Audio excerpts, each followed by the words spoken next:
we connect with our ancestors through our astral field.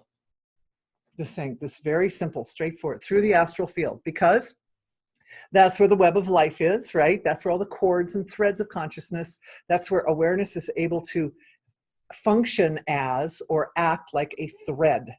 And it goes in and it follows when you put your attention on the ancestral archive, that collective of your own ancestral reality. You're essentially putting your attention on your DNA. So awareness is going in both directions at the same time. It goes into the DNA.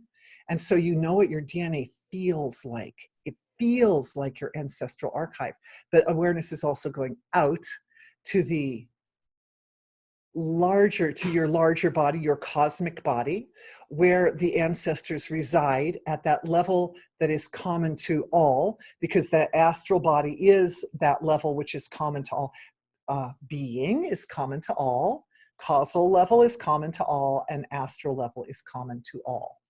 So through the astral field, that means awareness settles down that far, we can pick up those threads and we can start to navigate our way through the field. And what we found is that the web of life is very big and it has lots of cords that connect everything to everything.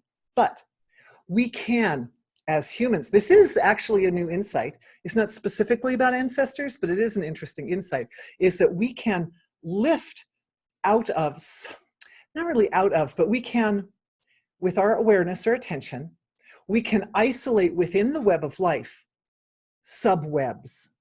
We can isolate subwebs. That means there is a web just for the ancestors. All the threads that connect you in any way to any of your ancestors make up a sort of web of itself. And it's big. You know, it has that same kind of systemic structure as the whole web of life, but it's not all the threads. It's just the threads that connect to ancestors. And we can isolate those out with our awareness. We bring into the center of focus that region of our own causal field, our own causal body, which is responsible for all laws of nature having to do with ancestors. So that's a center focus. That, as a center focus, creates a here's causal body, deep, right? Creates a foundation for supporting a kind of like shining a light. Our awareness is like a light, right? So shining our little flashlight. Someone mentioned the word flashlight this morning. We shine it into the web of life and it lights up all those threads that connect us to our ancestors and connect the ancestors to each other. And we get something that's like a very grand matrix of threads that are all related to each other through the principle of ancestors. All right, so this question is, since we do healing for our ancestors, and since time is nonlinear in subtle fields of self, can we assume that we are receiving healings from our future descendants? Oh, that's such a beautiful question. So we can assume that the work that we're doing for our ancestors is also affecting our descendants. And yes, our descendants absolutely have an impact upon us. There's a lot that is not spoken of in our culture and our society about parenthood. Some people call it the world's best kept secret because, because there's so much you can say with words, but there's so much about it you can't say because it's just so subtle and so abstract. But yeah, absolutely. Absolutely. There's a great back and forth across the ages between ourselves and the ancestors. And there's a saying, or there's an understanding from Vedic science that says that if a person becomes awakened in this lifetime, that influence of their awakening touches ancestors going back in time and forward. I've heard lots of different numbers, but as I recall, I believe it was 10 in both directions. But I think that's what I heard Maharishi say. But we affect both directions at the same time, absolutely. If we're healing specific individuals in our distant past family, they may be entirely different personalities now. Yeah, living entirely different cultures, and had several new lifetimes already. Like, say we're working with our ancestors back 8 generations. Well, that ancestor 8 generations ago could have been through several lifetimes until the present. And of course, that soul is still present in our world. scattered. The mathematical possibilities of DNA differences through multi-generations and soul evolution boggles the mind. So, perhaps generic ancestral healing like cultural ancestors, healing racial and religious karma. Fascinating. So, the principle here is that the soul is still present. So regardless of what the vehicle is doing, whether they're in a human vehicle at this time, or they're in the spirit world, or they've been through several other vehicles since then, the being is still there. And physically, what we're inheriting is what they were giving to us at the moment of conception. You know, what was that soul doing at the moment of conception? It's like that state of their being is what we actually inherit, essentially. However,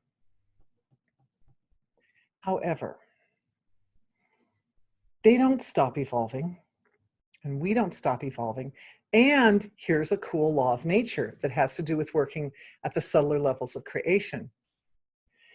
In the moment that your great-great-great-grandfather was conceived, in that moment, that whatever state of the great-great-great-great-great-grandparents was, they also can evolve from there. Like, in other words, just as we do healings for ourselves as children, right? Sometimes we go back and we heal some moment in childhood, or we can heal the ancestors even in the past can heal. There's transformation that takes place. This is what I find is quite mind-boggling about it, is that the evolutionary transformation takes place completely all along the whole spectrum. So it's not just that from the moment of the conception, then they continued evolving like that. We can go back and heal them before the moment of conception, or a healing can be affected that supports them, or their own evolution further down the line can reflect back on them in the past and uplift their condition so that whatever their experience was in that moment becomes a higher level of experience as we go further on down the line of the evolutionary process. I hope that makes sense. It's very abstract. Oh, question. Thank you. The question is, does it uplift their condition, or does it uplift the impression of their condition? In other words, like, is there like a whole nother life? And the answer is, at least this is my experience through the energy healing process, is that it uplifts the impression of the condition. Because you can't go back and say, oh, well, the Holocaust didn't happen. Because it did. So, you know, I mean, that would be very unrealistic to like say, oh, it just changed the event completely. But it absolutely changes the way we process the experience. And by changing the way we process the experience, this changes us epigenetically. It changes us down to the deepest level of our physiology. So even the very worst possible experiences that a person could have gone through can be restructured so that they support evolution. They support the evolution of that individual, and they support our evolution. Good question. Thank you. Yeah. Okay, another question. Ancestral karma versus past life karma. How are they related? Okay, so sometimes we are our ancestors. So sometimes it's the same karma. And it's, as I mentioned last night, it's not uncommon for a soul to reincarnate over and over in the same ancestral lines, because there's something about that DNA which is I should say, interfaces harmoniously with that soul to support their maximum evolution. And I also mentioned that with regards to earth energies, right? That there are certain places on earth that have certain frequencies of life force that are very conducive to supporting our evolution. So as a soul, even returning in body after body, we sometimes return to the same locations over and over again. Even if you can't get there physically, you return in your dream state. We spend a lot of time, I don't know if you guys knew this, but we all spend a lot of time in our dream state exploring places. We explore places because there's a lot of interesting places. Anyway, they all have different flavors, you know? Okay. Sort of mind-boggling when you've got ancestors who've incarnated in other bodies, and the whole thing becomes like this really big field of karma, right?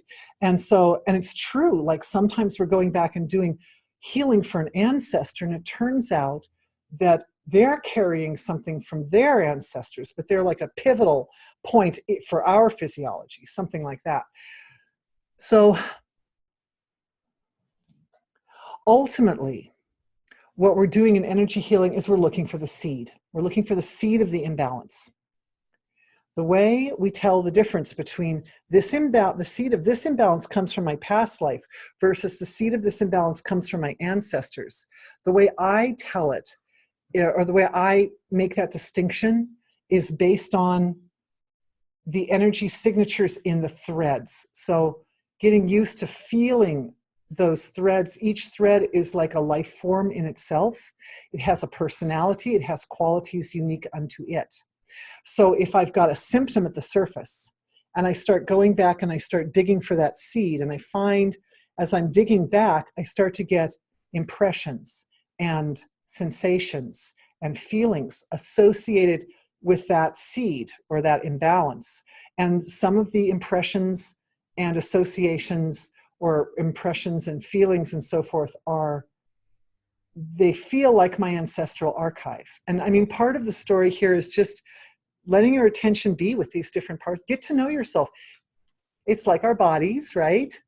When we cultivate certain skills with our hands. Some people are piano players, right? Other people they carve wood or they cook delicious food.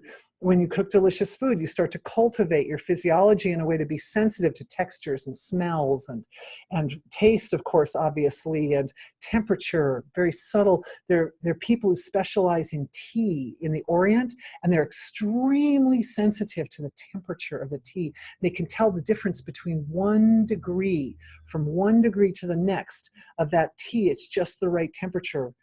So there are things like that we cultivate just by putting our attention in that area.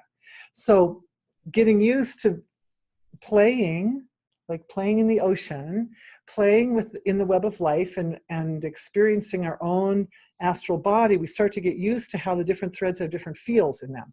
And some of those threads have the feeling of the ancestral archive.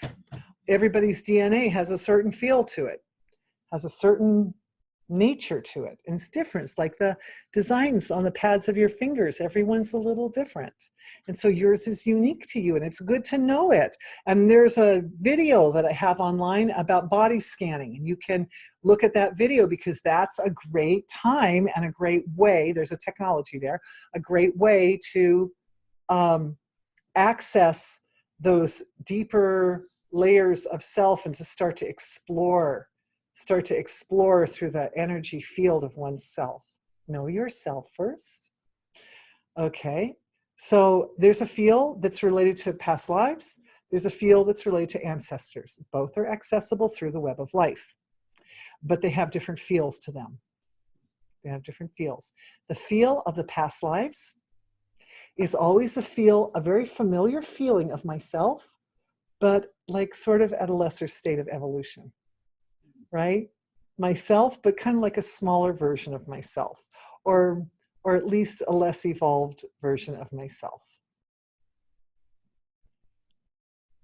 It's lovely to bump into that, because as soon as you bump into that, you start uplifting it.